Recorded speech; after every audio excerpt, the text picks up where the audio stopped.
body, obviously designed for a quick takeoff. A rabbit's tail is actually made up of 16 tiny bones, which extend out from the sacrum, a flat area of bone at the base of the spine. Other parts of the rabbit you should be aware of are the neck, the chest, ribs, and abdomen. If the names of some of the bones and muscles sound familiar to you, that's because rabbits have many of the same structures as humans, who are also mammals. Rabbits are quadrupeds, meaning they move about on all 4 feet. They actually have a similar arrangement of muscles to humans, but are designed to distribute their weight over all 4 limbs. A rabbit's skeleton comprises just 8% of its body weight, compared to cats at 13% and humans at 20%. Rabbits are designed to flee quickly from predators. Their lightweight skeleton enables them to do this, but it also makes them fragile and susceptible to injury. This is why it is so important to support your rabbit's hind legs and to stabilize their spine when handling them. They have powerful muscles and can easily injure their own spines, causing paralysis or even death. The rabbit's spine is made up of 46 vertebrae, 7 cervical or neck vertebrae, 12 thoracic, upper and middle back, 7 lumbar, lower back, 4 sacral at the pelvis, and the 16 bones that make up the tail. The spokes that branch out to the sides of each vertebra are called the transverse processes. The spikes that extend out the top of the vertebra are called the supraspinous processes. These vertebrae protect the spinal cord. Gently feel with your fingers along your rabbit's spine and see if you can feel the individual vertebrae and how their size changes as you move down the back. They will be smaller up close to the neck, almost impossible to feel at the base of the skull, and larger toward the pelvis. The lumbar vertebrae are elongated, which allows flexion and extension of the spine when hopping. The sacrum is actually made of several bones that have fused together over the millions of years of evolution of the rabbit. To find the sacrum, run your fingertips down either side of the spine, moving toward the tail. You should come to a natural stopping point where the bone suddenly enlarges. This is the sacrum. You can trace the edges of it. It should feel like an inverted triangle.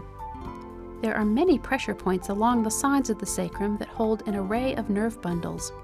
We'll work this area later during the massage. The reason it is helpful to know where the bones are located is that muscles attach to bone. The purpose of muscle is to move bone, so if you know the starting and ending points of a muscle, you can find them more easily. Take a few moments to see if you can also feel the scapulae, the ribs, and the bones of the arms and legs. The scapula, or shoulder blade, lies perpendicular to the spine. In humans, it's the opposite. Our shoulder blades lie parallel to the spine because we walk on 2 legs. To find this bone on one side of your rabbit, first locate the spine just below the neck. Now let your fingers slide off the spine and into a deep crevice. You should feel a bony ridge next to your fingers. That's one of the scapulae. Try and trace the outline of the scapula. It should feel flat and like an upside-down triangle. Be sure to feel for the same bone on the opposite side of the body. The area between the shoulder blade and the spine is a common place to find tension, just like with people. We'll talk later about how to find and work out these knots. If you're not sure what you're feeling yet, don't worry. With practice, you'll get to know your rabbit's body well. Now let's find the ribs. With the tips of your fingers, feel down the back and sides of your rabbit, moving from below the shoulder blades toward the tail. Unless your rabbit is overweight, you should be able to feel the bony bands that extend out from the spine. The ribs connect to the spinal vertebrae and to the front side of the body at the sternum or the breastbone. They help protect the vital organs. The muscles in between the ribs are called the intercostals, and they expand and contract when your rabbit breathes. We'll look at massaging these muscles a bit later. Finally, see if you can feel the general layout of the bones in your rabbit's arms and legs, and feel how tiny the bones are in the feet. Note that many rabbits are ticklish or sensitive around the feet and may resist being touched there.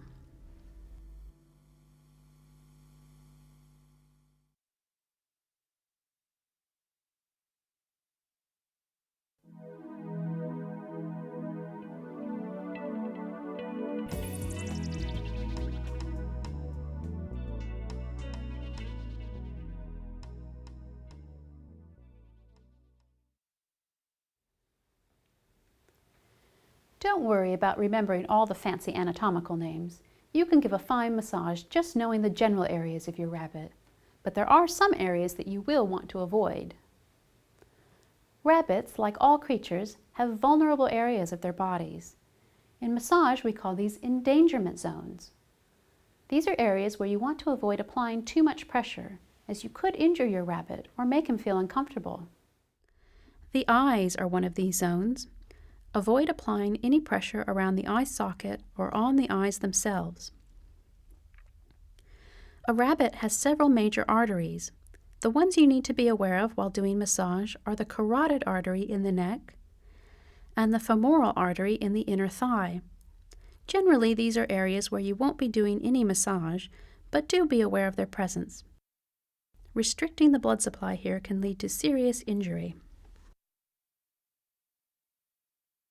Earlier, we gently felt the outline of the vertebra in the rabbit's spine, but you should never apply pressure directly over the spine. It's okay to apply pressure between the vertebra on the muscles alongside the spine, as there is an extensive network of nerve branches here that can be stimulated. I'll show you how to do this shortly. But it can cause injury to put pressure on the upward pointing spikes, the supraspinous processes. Never apply pressure directly on the spine.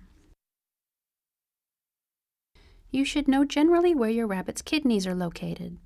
Feel along their ribs, moving toward the tail until you come to the last rib.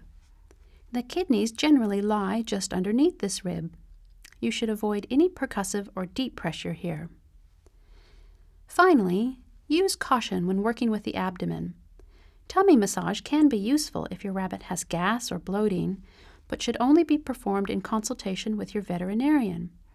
If an intestinal blockage or something else is causing your rabbit's tummy distress, massage can actually make it worse. We'll cover abdominal massage in more detail later.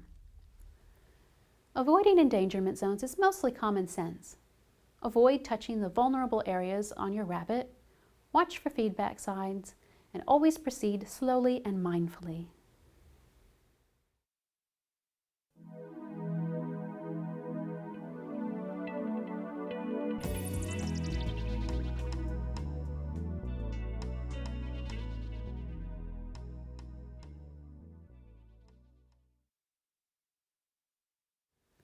I will now show you each of the basic massage strokes. If you have your rabbit there with you, you may want to try them out as we go. If you have a human friend, it's a great idea to practice on them as well and get some feedback about the quality of your touch before trying it out on your rabbit. Let me say something about how much pressure to use. You should always start out using the lightest pressure you can. This pressure is approximately the weight of your fingers or hands if you were just resting them in your lap or on a table. As you repeat the strokes, gradually increase the amount of pressure you use. This is important because it allows you to warm up the muscle tissue, which prepares it for deeper work. Warming up the tissues means increasing the blood flow to that area.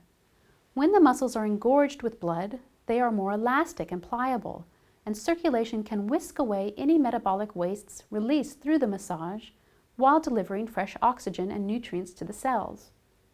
Trying to massage cold muscles is like trying to stretch a dry sponge. They just don't have the same elasticity and are more prone to injury. For this reason, you should always begin with light pressure and gradually increase it to your rabbit's tolerance.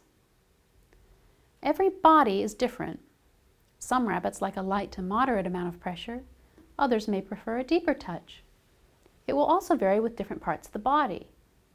Watch carefully for feedback signs. Sometimes, to indicate that they want more pressure, the rabbit will lean into your hands. If the pressure is too much, They might flinch or move away. If that happens, ease off. Because of their relative size, rabbits won't need as much pressure as humans. We never use our elbows or body weight when working with rabbits. The maximum amount of pressure you'd use with a rabbit is about the same that you'd use to squeeze a melon to test its ripeness. But again, let your rabbit be your guide.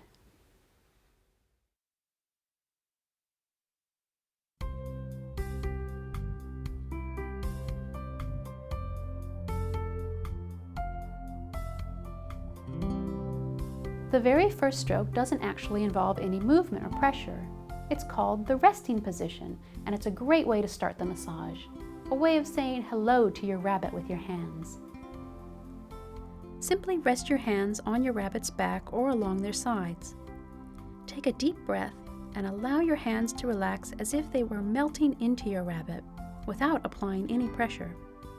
Close your eyes if you like. Take a few slow, deep breaths here and just begin to notice how you feel and how your rabbit feels. This is a good place to notice their body language and the rate of their breathing. You should also be noticing these things about yourself. This is your opportunity to get centered and grounded. Let your shoulders drop and place both your feet flat on the ground. Breathe evenly and notice your own heart rate slowing down. Notice the warmth in your hands and the exchange of energy already taking place between you and your companion. The resting position is a nice place to return to throughout the massage. For example, when you've finished working on one section and before you begin another. Think of this as a rest stop along your journey. This helps the body assimilate and process the sensory input of the massage, allowing for deeper levels of relaxation and smooth transitions.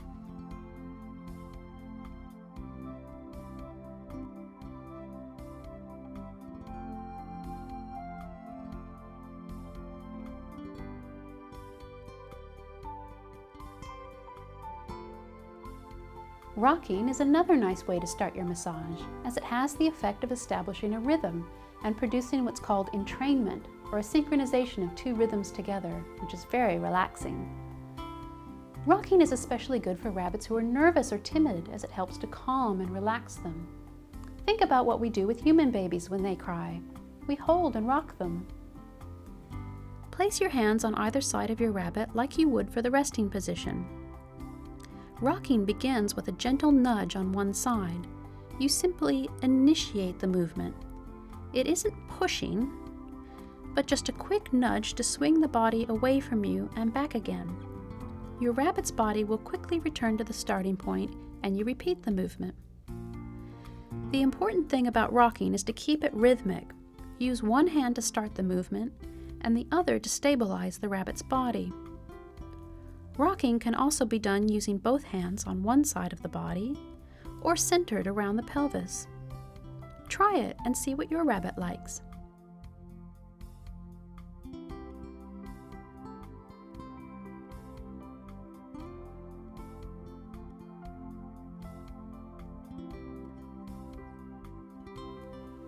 Effleurage is a French word that describes long gliding strokes.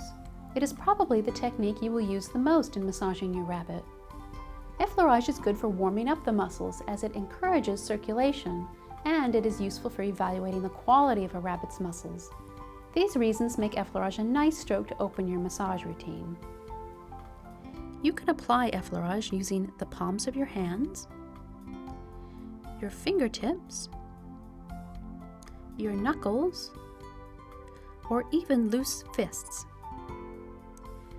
Effleurage strokes are usually long and broad, covering as much of the rabbit's body as possible. Try to mold your hands around the curves and shape of your bunny's body. Make the stroke complete, starting at one end and finishing all the way at the other side. This gives the rabbit a feeling of wholeness by increasing their sensory awareness. It feels delicious. If you do notice any areas of tension or knots as you complete the stroke, just make a mental note of where it is and we will come back to it later. When you reach the end range of your stroke, release the pressure and quickly return your hands to the starting point and repeat with slightly more pressure. When working with people, we try to maintain contact with the body at all times so the massage has a sense of uninterrupted flow. With rabbits, this means stroking their fur opposite to the direction in which it grows, and many animals find this uncomfortable, if not painful. You'll need to decide whether your rabbit tolerates the light return stroke. If they don't like having their fur rubbed this way, just glide your hands back to the starting point by hovering just over the rabbit's body. This will help keep the energy and intention intact. If you apply Effleurage slowly, but with a light amount of pressure, it will have a reflexive effect on the nervous system. In other words, it will have a soothing and calming effect on the rabbit. This is the stroke that we intuitively use when reassuring our pets. By keeping the speed slow, but increasing the pressure, it will have a mechanical effect on the muscles. It will literally help squeeze the tension out. Effleurage can also be applied with more speed and have a stimulating effect on the nervous system. This is useful if you have a lethargic rabbit or want to help increase their energy. You can also use Effleurage as a way of transitioning from one area to another.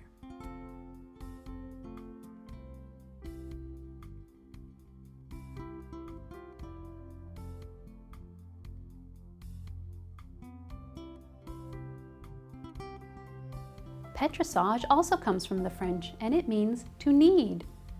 And the stroke literally looks like kneading bread. Petrissage is good for wringing tension directly out of the muscles. It also helps warm the tissues because as you squeeze the muscles, the blood is also being squeezed out, and then fresh blood returns. This helps remove cellular wastes such as lactic acid that are responsible for the sore feeling we get in our muscles. Petrissage also makes the tendons more pliable and helps to free adhesions, or areas within the muscles that have become stuck. To do Petrissage, choose an area of the body that is fleshy, such as the muscles in the legs or hips, or over the shoulders. Start by making a C shape with your thumb and fingers. Petrissage works by lifting and squeezing the muscle away from the bone. Grasp an area between your thumb and fingers like you're scooping it up. Squeeze the muscle gently as you lift it slightly away from the bone. Then release the muscle and repeat the motion, or pick up another section of muscle and repeat. Petrissage should be rhythmic and can be done using 2 alternating hands. You might want to put a little sway in your shoulders or torso to help you get the rhythm. Depending on the size of your rabbit or the area you are working on, you might only use 1 or 2 fingers.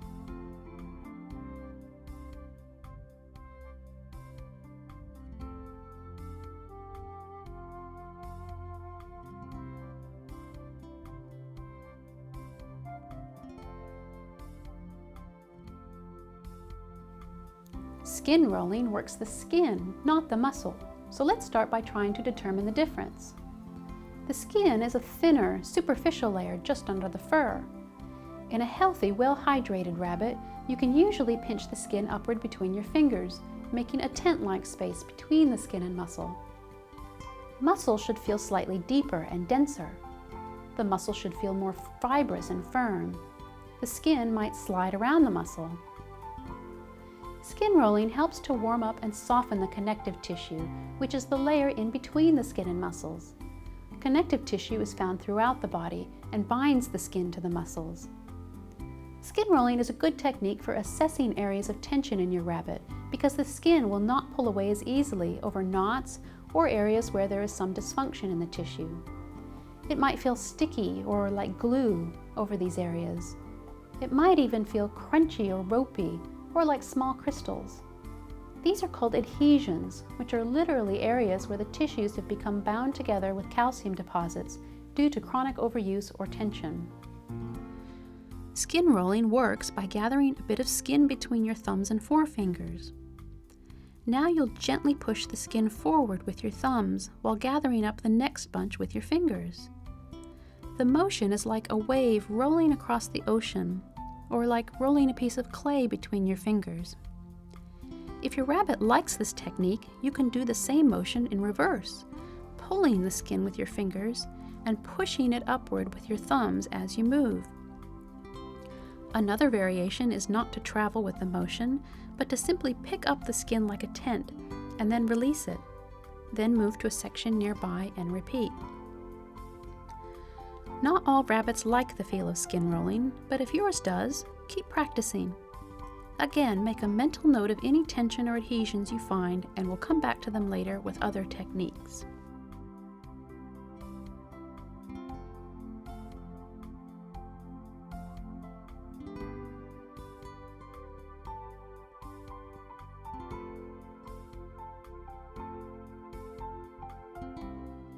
Compression is a stroke that doesn't involve any traveling movement. It simply applies steady pressure. If you've ever had shiatsu or acupressure, you've felt a form of compression. It's called compression because it compresses the muscle fibers against the underlying bone, separating them.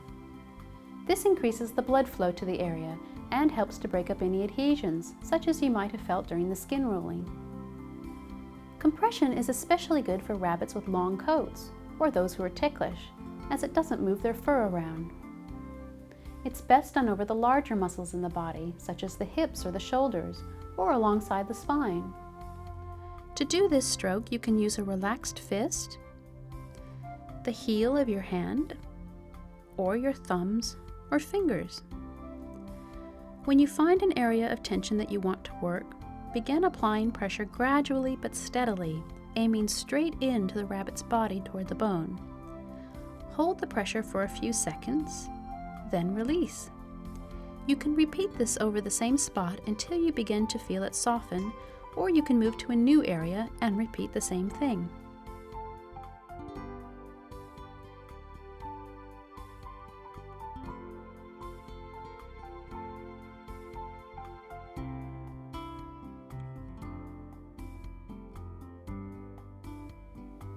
Friction uses small, quick rubbing movements against the grain of the muscle.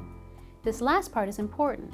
Friction works by rubbing against the direction of the muscle fibers, helping to release adhesions. It is useful to apply around the joints and where tendons and muscles attach to bones. It also helps to break up scar tissue, but should never be done over a fresh injury. Friction can be applied after 6 weeks of healing to prevent the formation of scar tissue. To apply friction, hold 2 or 3 of your fingers together straight. Feel for an area of tension or a knot, then begin to rub briskly over that area. Think of your fingers like an eraser that can make the tension disappear. Friction generates heat and blood will rush into the area. Rub for a few seconds, then release, and repeat.